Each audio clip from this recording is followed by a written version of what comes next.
Star Citizen Alpha 3.16 is the Q4 2021 major patch, and it's had a few changes and a confirmed addition that may well be one of, if not the best, event updates to the game. It does depend on how it plays out, admittedly.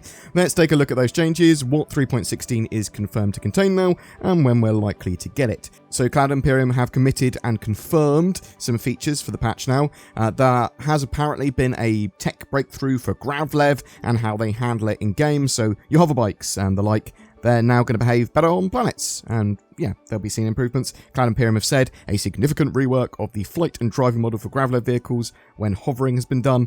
The aim is to improve general feel and stability, resulting in a far better experience for players using hoverbikes. So that's cool. We do know that they are working beyond that on all ground vehicles and the feel of ground vehicles and wheeled and tracked vehicles on the ground.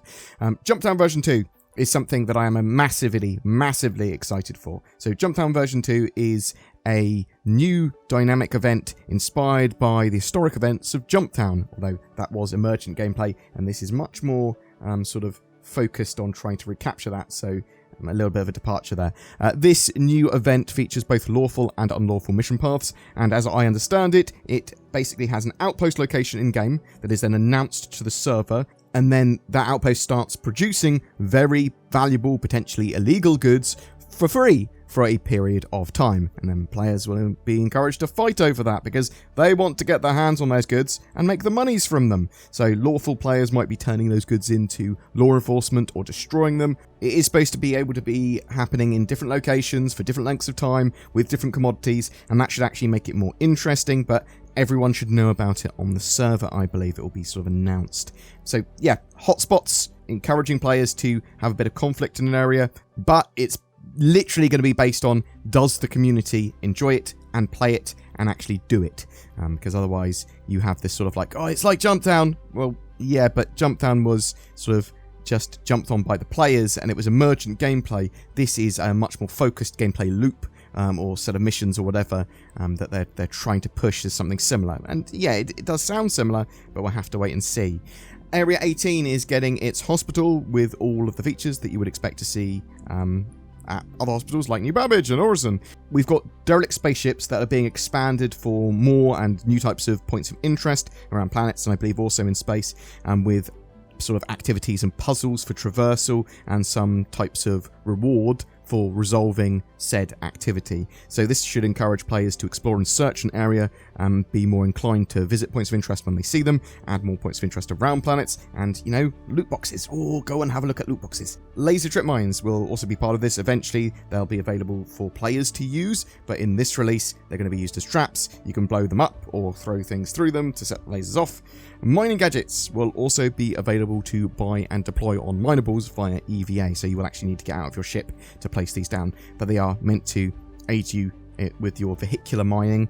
You'll then need to interact with the gadget to find the right waveform, and this will then enable you to mine the rock more efficiently, though there are lots of different mining gadgets to choose from that give different bonuses, but it is sort of meant to help with solo mining, making rocks that were previously not mineable. But it also just gives you more tools for a miner's arsenal, and obviously you can use it multiplayer mining as well, so bear that in mind.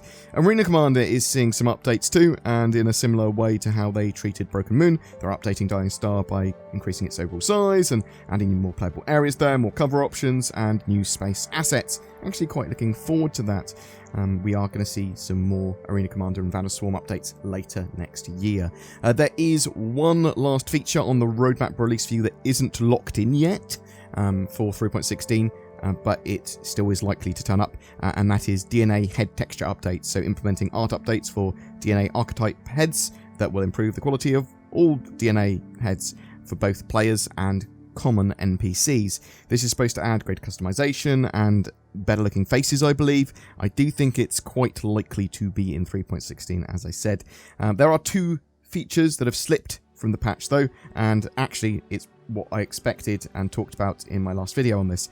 Ship-to-ship refueling. After its initial review, the development team has determined that additional time is needed in order to provide a smoother gameplay experience. Therefore, this feature is being relocated to Alpha 3.17's release window. Shops and patrons are the other feature that's moved off here. Following its final review, the AI team decided to polish this feature further while also waiting for additional usables to come online. Therefore, this feature is being removed temporarily from the release view until schedules are aligned. I'd originally thought that Alpha 3.16 was going to be pushed to January 2022 for its live build. I still think that's possible, but due to the lightness of the patch, due to those features being moved out, and not having any major mechanics here other than the need to really test JumpTown version 2. I mean, there are some little bits and bobs there. I do now think that they might be pushing for a live build by the end of the year. And in fact, I've heard some rumours out of Cloud Imperium which suggests that's true as well. And actually not even just at the end of December, either potentially between the 17th and 24th window, as Cloud Imperium are going to be going on Christmas holiday until after sort of New Year's on the 24th of December. So that could all just be hot air, and we will have to wait and see. But I've changed my mind. I think that a live build is much more likely rather than just an open PTU. I also think there's a possibility of more showing up in 3.16 new missions, making use of the new points of interest, trip mines, and generally helping populate the universe. We might see an updated Ninetales lockdown, for example, here as well. New vehicles or variants are possible. Cloud Imperium like to release things with each major patch and have a little mini sort of sale, and we're still waiting on that mobile refinery ship, assuming the Odyssey that was revealed at the Intergalactic Aerospace Expo isn't the mobile refinery ship, which I don't think it is. There are almost always new suits of armor that Cloud Imperium go, look at new armor. We know that Cloud Imperium are pushing ahead with their Gen 12 renderer, which is starting to move into Vulkan integration soon, but we should see related improvements each patch, whatever. Expect more balance tweaks and potentially more component variants, as well as bug fixes and optimizations. Actually, a major addition that still might make it into that patch is the dynamic universe updates, the quantum system, taking control of fuel and repair prices and commodities associated with those. This will have areas of space having those sort of commodities change in value, and the prices of fuel change in value based on supply and demand, and also but the quantum system is supposed to be taking control of encounters and distress beacons and their makeup. So hopefully that will make it into 3.16, as it's hugely important for the dynamic economy and just the game and sort of how the mission system works and all that sort of jazz and encounters. Just getting it in game as soon as possible so it can be tested. But we'll have to wait and see. That has certainly not been confirmed. Beyond 3.16, there were some other roadmap changes. The Misk Odyssey, that massive explorer, has been added to the progress tracker, with narrative and concept art teams expected to finish their particular sphere of work Q2 2022.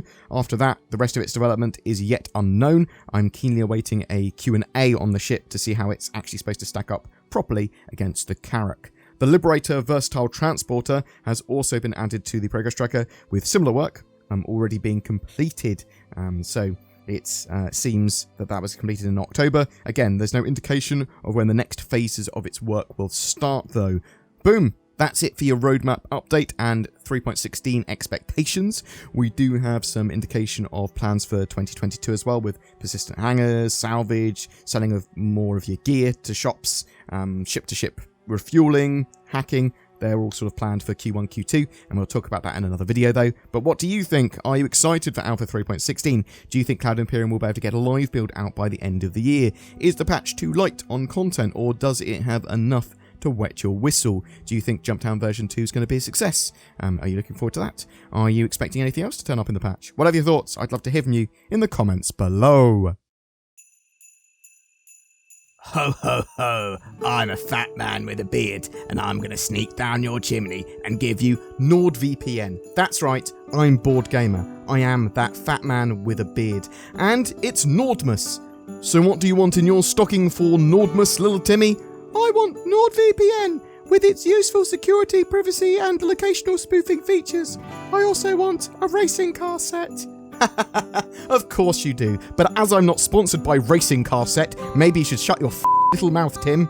Merry Nordmas! For December, we are giving away an Origin 400i with a Star Citizen game package and lifetime insurance. This is a luxury multi-role explorer ship for 1 to 3 players to run together. It's like a little yacht in space. All you need to do to be in for a chance of winning that is comment on any of my videos made during December. If you'd like to further support the channel, please consider clicking that join button underneath my videos. You can also become a Patreon or even donate. Thank you so much for watching. Please take care, and I'll see you in the verse.